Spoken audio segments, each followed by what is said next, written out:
কেন বন্ধ করে দিচ্ছে? আপনি দেখলেন যে আজকে আমাদের পুরন্দরপুর অঞ্চল তৃণমূল কংগ্রেসের বুথভিত্তিক কর্মী সভাটা চলছে। তো গতকালকে আমাদের বাংলার জননেত্রী, বাংলার মানুষের উন্নয়নের রূপকার মুখ্যমন্ত্রী মমতা ব্যানার্জি বলেছেন যে সবাইকে নিয়ে একজোটে চলতে 26-এর বিধানসভা নির্বাচনকে সামনে রেখে। তো সেই জায়গা থেকে আমাদের বীরভূম জেলার জন্য বার্তা দিয়েছেন, প্রত্যেকটা কর্মীর জন্যই বার্তা দিয়েছেন।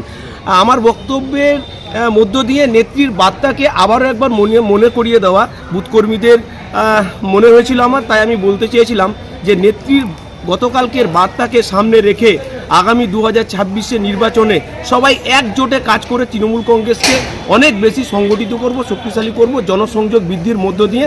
পাশাপাশি আমাদের বীরভূম জেলা তৃণমূল কংগ্রেসের সভাপতি অনুব্রত মণ্ডল মহাশয়ের কথা যখন আমি বলতে চেয়েছিলাম যে দাদার নেতৃত্বে বীরভূম জেলা যেভাবে সংগঠিত আছে সেইভাবে আগামী দিন দাদার সাথে সবাই একজোটে একসাথে থেকে এই বীরভূমকে 11তে 11 করে মমতা ব্যানার্জির কাছে আমরা 11টা আসন পৌঁছে দিতে পারি। এই কথা বলার সাথে সাথেই যখন আমি আমাদের সর্বজন শ্রদ্ধেয় সভাপতি বীরভূম জেলার অনুব্রত মণ্ডল মহাশয়ের কথা বলেছি তখনই আমাকে থামিয়ে দেওয়া হয়।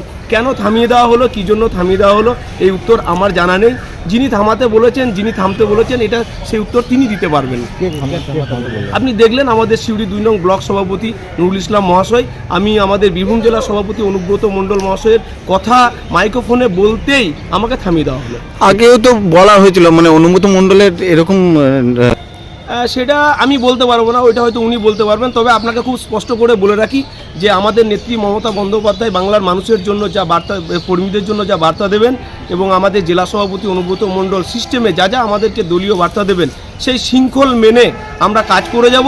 আমরা মমতা ব্যানার্জিকে চিনি, আমরা জোড়া ফুলকে চিনি, আমরা অনুব্রত মণ্ডল মহাশয়কে চিনি। আমাদের মূল লক্ষ্য 2026-এ সবাইকে একসাথে নিয়ে একটা সংঘবদ্ধতা তৈরি করে জনসংযোগের মধ্য দিয়ে তৃণমূল কংগ্রেসকে শক্তিশালী করা এবং নিজের নিজের এলাকায় তৃণমূল কংগ্রেসকে বিপুল ভোটে জয়লাভ করানো, এটাই আমাদের মূল লক্ষ্য। তাই একজোটে চলার বার্তা দিদি দিয়েছেন, সেই বার্তাকেই বলতে গেছি, বলতে গিয়ে থামিয়ে দেওয়া হয়েছে। যেখানে অনুব্রত মণ্ডলের কথা বলতে গেছি ওখানেই থামিয়ে দেওয়া হয়েছে। আমি জানি না কেন থামানো হয়েছে। আপনাদের নেত্রী মমতা ব্যানার্জি সর্বোচ্চ নেত্রী, তিনি এরকম বার্তা দেওয়ার পরেও আজকে এভাবে থামিয়ে দেওয়ার পেছনে কোথাও সেই আবার এখানে পুরনো যে দলের বিভাজন সেটা কি কোথাও লক্ষ্য করলেন? দেখুন, এটা যিনি আমাকে থামালেন তার নিজস্ব বক্তব্য। তবে আমি এর আগেও প্রায় প্রত্যেকটা সভাতেই প্রথম আমি আমার নেত্রী মমতা ব্যানার্জির নাম নিই, যেটা আমাদের প্রত্যেকের হওয়া উচিত। কারণ মমতা ব্যানার্জির জন্যই কিন্তু সব কিছু। মমতা ব্যানার্জি আছে বলেই আমরা সবাই ভালো আছি, বাংলার মানুষ ভালো আছে। মমতা ব্যানার্জি না থাকলে আমরা ভালো থাকতে পারবো না। সুতরাং মমতা ব্যানার্জি হচ্ছে আমাদের সুপ্রিমো।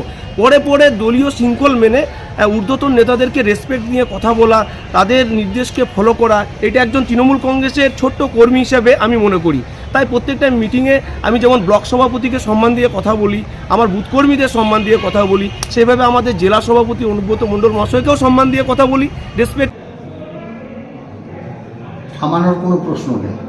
কারণ থামানোর কেন, থামানো নয়, কিছু বক্তব্য আছে যে বক্তব্যগুলো সব জায়গায় রাখা যায় না। এখানে একদম লোয়ার লেভেলের কর্মীরা আছে, তারা যেটা বোঝে তাদেরকে সেটা বোঝাতে হবে। থামানোর কি আছে, এটা একটা গাইড। দলে তো গাইড থাকবে, গাইড থাকবে না, তাহলে তো লাগাম ছাড়া হয়ে যাবে গাইড না থাকলে। সেজন্য সতর্ক করতে হয় কি, যে এই যে পরিবেশ বা এখানে যে শ্রেণীর মানুষরা আছে তাদের জন্য আমাদের কেমন বক্তব্য হওয়া উচিত, সেই ধরনের বক্তব্য ওখানে রাখতে হবে। অবান্তর বক্তব্য রাখার কোনো প্রয়োজন নেই।